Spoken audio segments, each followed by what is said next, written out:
Hello everyone. Today we will discuss MCQ and of quantum mechanics. Topic जो quantum mechanics के आज हम discuss करेंगे वो है वेव फंक्शन पे, Schrödinger wave equation and one dimensional box. ठीक है भाई. तो क्वेश्चन नंबर 1 है हमारा, the product of wave function psi and it's complex conjugate is. तो हमने कहा पता है कि हमारा एक वेव फंक्शन होता है साई जो कि रियल और इमेजिनरी पार्ट से मिलकर बना होता है. ठीक है. तो हमें पता है कि साई के साथ ये कह रहा है कि wave function psi and it's complex conjugate Sai Sai star. हमें पता है कि अगर हम किसी पार्टिकल का किसी वेव फंक्शन का साई साई स्टार लें तो वो हमें बताता है probability of finding the particle in that region, यानी कि जिस रीजन में -∞ टू +∞ तक पार्टिकल एग्जिस्ट जहां पर भी करता है उस रीजन में उस पार्टिकल के पाए जाने की क्या बताता है, प्रोबेबिलिटी. तो option A is the probability density is the right option. Clear है भाई. नेक्स्ट क्वेश्चन है हमारा, the normalised eigen function for one dimensional potential box of length L is given by.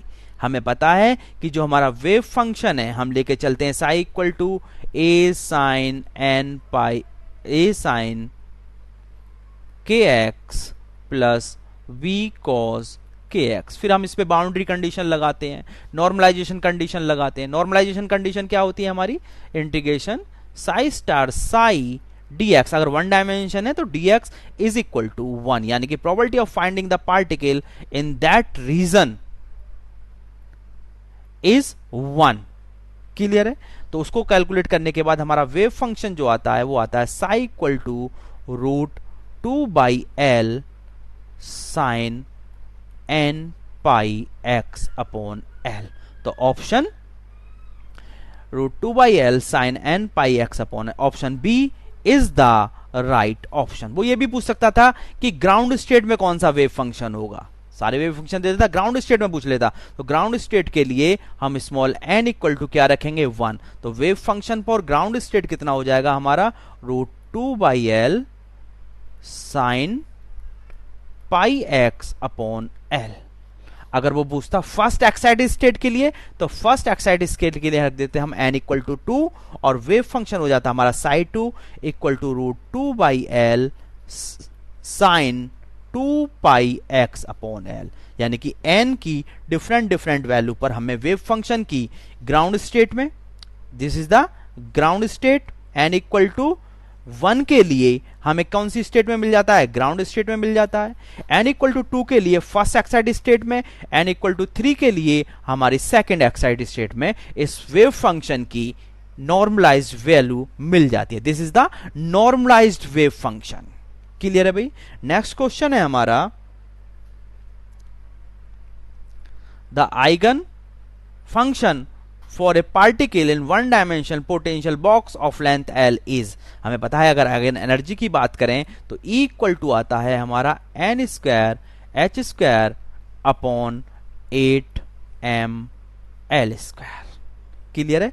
कभी कभी वो पाई की टर्म में भी दे देता है. तो n square pi square h cut square upon 2m_L square. Both are the energy eigen value. अगर वो h कट की टर्म में देता है तो h कट की टर्म में अगर यहां पर h की वैल्यू आप h कट की value h upon 2 pi put करोगे, अगर यहां पर h कट की value h upon 2 pi put करोगे तो आपको n square h square upon 8ml square ही मिलेगा. तो आपका राइट ऑप्शन हो जाता है n square h square upon 8ml square. Option A is the right option. अगर उसने पाई की टर्म में देता तो आपका होता है n square pi square h cut square upon 2ml square. अगर वो ग्राउंड स्टेट में पूछ लेता कि एनर्जी की वैल्यू ग्राउंड स्टेट में कितनी होगी तो ग्राउंड स्टेट के लिए आपको n इक्वल टू 1 पुट करना पड़ता और आपको E मिल जाता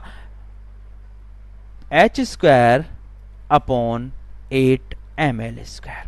अगर वो फर्स्ट एक्साइटेड स्टेट में पूछता तो n इक्वल टू 2 पुट करना पड़ता, आपको ये E1 हो गया तो E2 मिल जाता आपको 4h square upon 8ml square. n की वैल्यू कितनी रख देते, 2 और 2 2 जा 4. अगर वो n इक्वल टू 3 में पूछता तो आप E3 निकाल देते, 3 n की जगह 3 रखते तो 9h स्क्वायर अपॉन 8ml²। कभी कभी वो डिफरेंस पूछ लेता है, अगर वो डिफरेंस पूछ ले ग्राउंड स्टेट और फर्स्ट एक्साइटेड स्टेट में, डेल्टा ई इक्वल टू हो जाएगा आपका E2 माइनस E1। यहां से पुट कर दोगे तो 4 तो इसका आ गया, -1 उसका आ गया, और कॉमन क्या है दोनों में, h² अपॉन 8ml²। तो कितना आ जाएगा आपका 3h² अपॉन 8ml²। अगर वो डिफरेंस पूछता है between ground state and first excited state तो वो होगा 3h² अपॉन 8ml²। क्लियर है? कभी कभी वो कह देगा कि 1 डायमेंशन बॉक्स है, एक बॉक्स है, इस बॉक्स की लेंथ 1 मीटर है, इस बॉक्स की लेंथ 1 मीटर है और इसके अंदर इलेक्ट्रॉन है, तो इसकी जो एनर्जी है ग्राउंड स्टेट और फर्स्ट एक्साइटेड स्टेट में, उनमें कितना डिफरेंस होगा। तो हम क्या करेंगे, यहां पर 3h² अपॉन 8ml² में h की वैल्यू रख देंगे, मास ऑफ इलेक्ट्रॉन रख देंगे, l की वैल्यू उसने दी है 1 मीटर, तो l की वैल्यू 1 रख देंगे तो वो डिफरेंस आ जाएगा। तो किसी भी एनर्जी स्टेट में पूछेगा, इसी तरह से हम उस वैल्यू को कैलकुलेट कर लेंगे। नेक्स्ट क्वेश्चन है हमारा, Schrodinger wave equation is applicable to. Schrodinger wave equation हमारी किस रीजन में एप्लीकेबल होती है, non relativistic motion, relativistic motion, neither for A nor B, both A and B. तो श्रोडिंगर इक्वेशन हमारी किस रीजन में एप्लीकेबल होती है, नॉन रिलेटिविस्टिक मोशन। मोशन में कौन से मोशन में एप्लीकेबल होती है, जब हम बात करें नॉन रिलेटिविस्टिक यानी कि v is less than c, तब हम श्रोडिंगर इक्वेशन को अप्लाई करते हैं। अगर v इक्विवेलेंट टू c होता है यानी कि रिलेटिविस्टिक मोशन होता है, तो वहां पर श्रोडिंगर इक्वेशन एप्लीकेबल नहीं होती है। Schrodinger equation applicable is non relativistic motion, that is v less than c। Clear है भाई? नेक्स्ट क्वेश्चन है हमारा,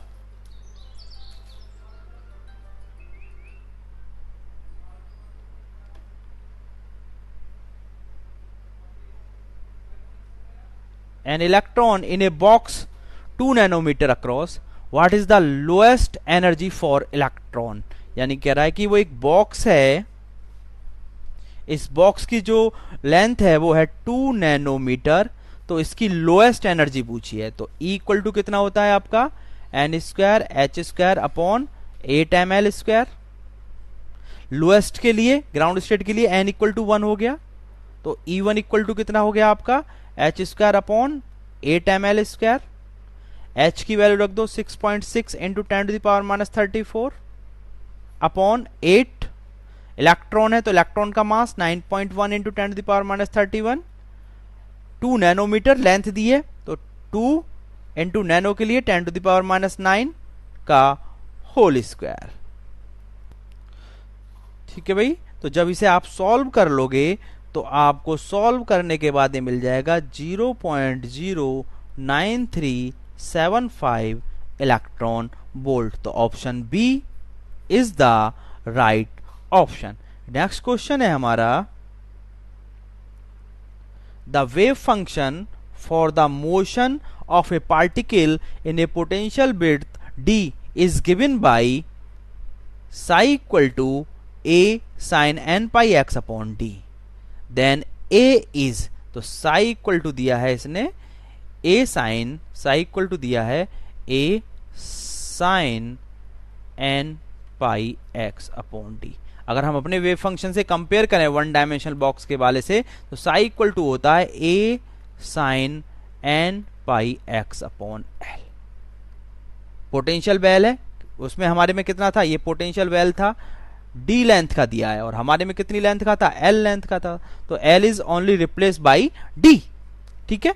तो wave function condition of normalisation लगा दो, psi star dx equal to 1। Value कहां से हो जाएगी, अगर x एक्सिस पर है तो 0 से x इक्वल टू 0 से x इक्वल टू d। ठीक है भाई? कंडीशन अप्लाई कर दो, psi स्टार कॉम्प्लेक्स कॉन्जुगेट, कोई इमेजिनरी टर्म है ही नहीं तो एज इट इज रहेगी, तो कितना हो जाएगा 0 टू d, दोनों सेम टर्म आएंगी, तो a² sin square n pi x upon l into dx equal to 1। a² common ले लोगे, sin स्क्वायर 2x का फॉर्मूला लगा दोगे, 1 माइनस कॉस 2n पाई x upon l into 1 upon 2, ये भी तो आएगा 1 अपॉन 2। ठीक है भाई? अब इसको इंटीग्रेट कर दोगे। इंटीग्रेट करने के बाद आपको ये ए की जगह क्या लेके, आपका ए की जगह क्या है यहाँ पर, डी है। ये ए की जगह क्या है, डी है। एल की जगह डी है यहाँ पर, नहीं ए तो ए ही है, एल की प्लेस पर यहाँ पर क्या है, डी है।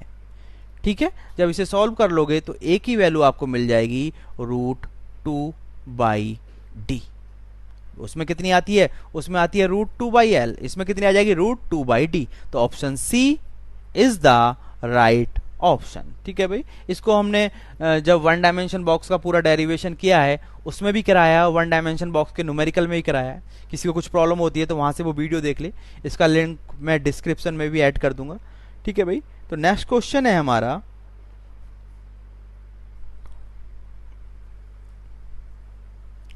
Wave function is normalised.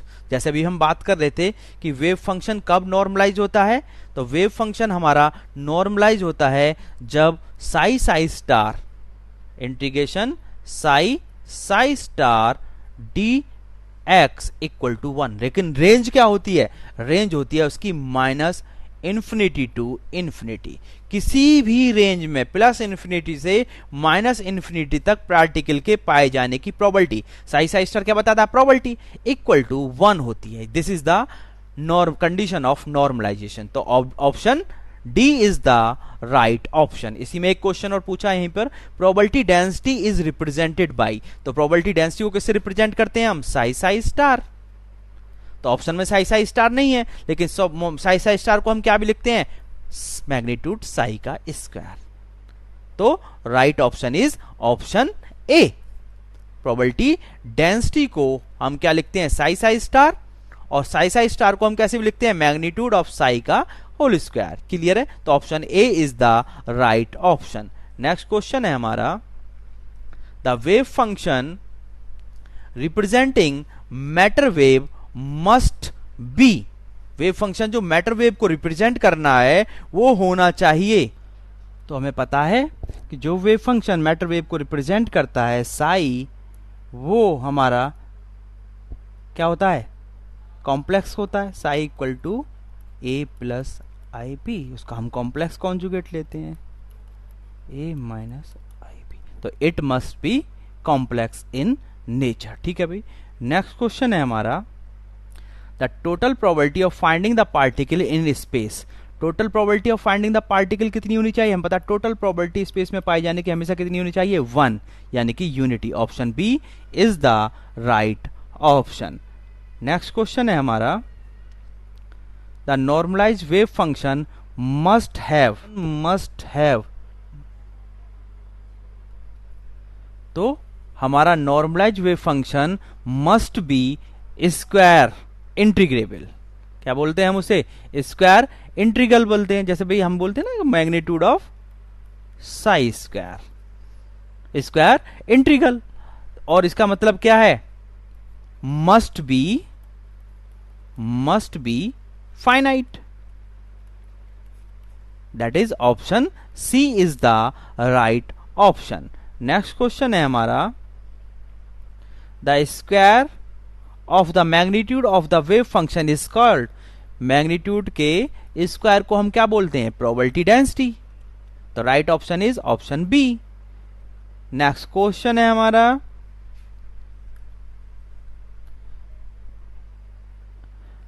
The operator delta is given by. Del operator को हम क्या बोलते हैं, del operator is i del over del x plus j del over del y plus k del over del z. ये value भी पूछ सकता है कि आपकी डेल ऑपरेटर की वैल्यू कितनी होती है। और अगर हम डेल स्क्वायर की बात करें तो डेल स्क्वायर की वैल्यू कितनी हो जाती है, del square over del x square plus del square over del y square plus del square over del z square. And this is the Laplacian operator. इस ऑपरेटर को क्या बोलते हैं हम, लाप्लासियन ऑपरेटर। तो option B is the right option. ठीक है भाई,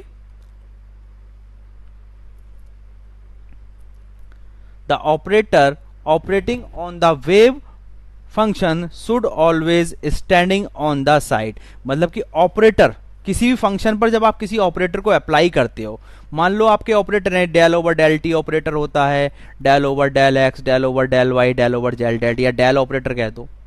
ये जो ऑपरेटर हैं जब किसी फंक्शन पर अप्लाई होते हैं तो उसकी वैल्यू को चेंज करते हैं। तो ये ऑपरेटर कहां पर होने चाहिए हमेशा? अगर मैं ऐसे लिख दूं 2x into del over del x, तो क्या रिजल्ट मिल जाएगा? नहीं। अगर आप लिखोगे del over del x into 2x, तो आपको कितना मिल जाएगा? 2 इंटू 1। यानी कि ऑपरेटर हमेशा कहां होना चाहिए? हमारा लेफ्ट में होना चाहिए। ऑपरेटर हमेशा कहां होना चाहिए? लेफ्ट में होना चाहिए। तो option C is the right option. ठीक है भाई। नेक्स्ट क्वेश्चन है हमारा, if the particle moving in a potential then the solution of the wave equation are described as a stationary state, time independent, time dependent, velocity dependent and velocity independent। तो हमारा क्या होना चाहिए?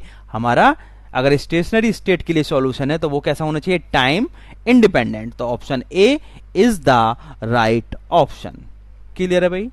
Next question है, there exist at least bound state however weak potential में बी। कितनी bound state exist करती हैं? हमारा कितना भी वीक पोटेंशियल क्यों ना हो, वन बाउंड स्टेट हमारी ऑलवेज एग्जिस्ट करती है। तो option B is the right option. ठीक है भाई। Next question, any wave function having symmetric property is said to be parity. तो पैरिटी हमारी दो प्रकार की होती है, इवन अगर हम बात करें तो even parity and odd parity. Depends on symmetric. Even से क्या रिजल्ट आता है? अगर आपका इवन यानी कि प्लस आती है, और ऑड मतलब नेगेटिव आती है। अगर आपका वेव फंक्शन है साई, अगर आप x को चेंज करते हो माइनस एक्स से, और wave function psi minus x remains Sai x, यानी कि उस पर उसकी पैरिटी चेंज करने पर उस पर कोई इफेक्ट नहीं पड़ता, तो उसे हम बोलते हैं इवन पैरिटी। यानी कि वेव फंक्शन कौन सी प्रॉपर्टी को फॉलो कर रहा है? सिमेट्रिक प्रॉपर्टी को फॉलो कर रहा है। और यदि हम x को चेंज करें माइनस एक्स से और वेव फंक्शन हमें मिले माइनस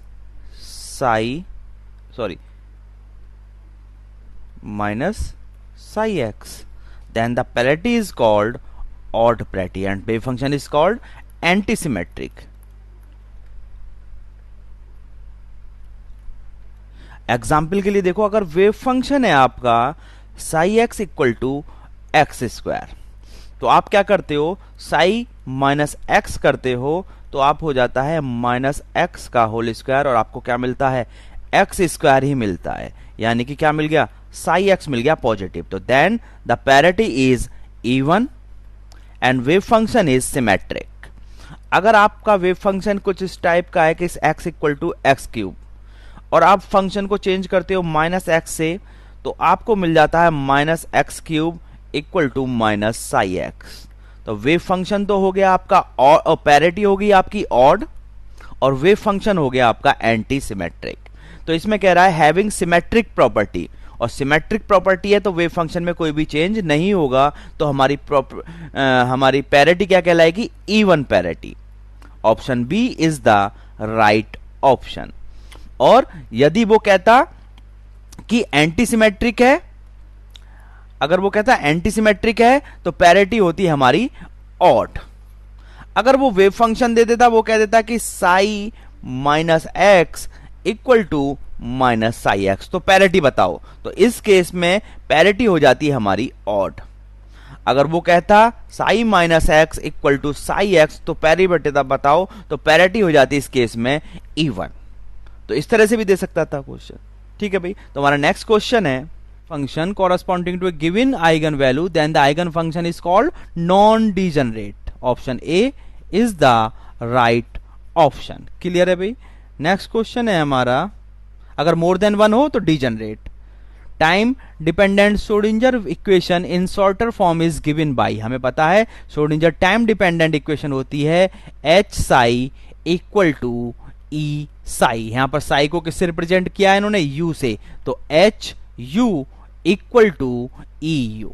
तो ई यू यानी कि एच यू तो गया है, राइट हैंड साइड पूछिए तो option D is the right option. अगर ये पूरा शॉर्ट में ना पूछ के अगर वैसे पूछता तो इसकी वैल्यू कितनी हो जाती है हमारी, एच ऑपरेटर की या श्रोडिंगर टाइम इंडिपेंडेंट इक्वेशन की बात करें तो वो होती है हमारी del square psi plus 2m अपॉन h cut square E minus V psi equal to 0। This is the time independent wave equation. लेकिन इसने टाइम डिपेंडेंट दी है तो टाइम डिपेंडेंट की शॉर्टर फॉर्म तो ये है। वैसे कितनी हो जाती है हमारी टाइम डिपेंडेंट, वैसे होती है हमारी h cut square by 2m del square plus V psi equal to E psi, and this is the Schrodinger time dependent wave equation. इस टर्म को अगर वो पूछ ले कि हैमिल्टनियन ऑपरेटर कितना होता है तो इस टर्म को, ये जो है इस टर्म को बोलते हैं हम हैमिल्टनियन ऑपरेटर H। तो हैमिल्टनियन ऑपरेटर H की वैल्यू कितनी होती है, h cut square by 2m del square plus v।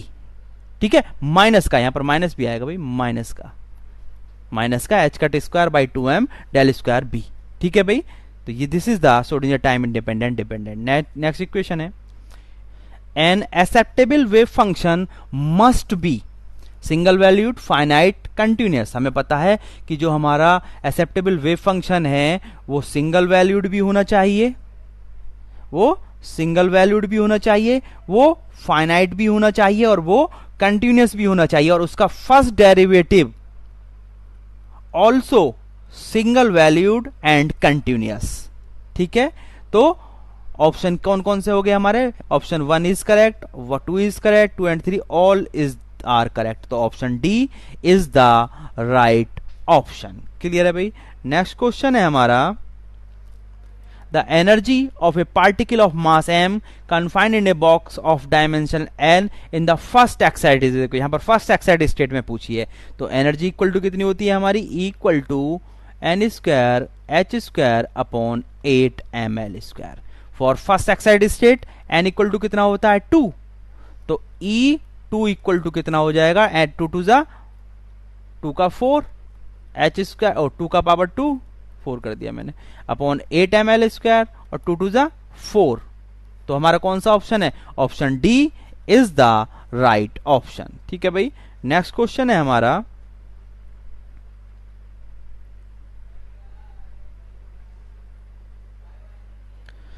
इसमें हमने 20 क्वेश्चन लिए हैं। ठीक है भाई, नेक्स्ट पार्ट में हम इसके और क्वेश्चन डिस्कस करेंगे। Thank you.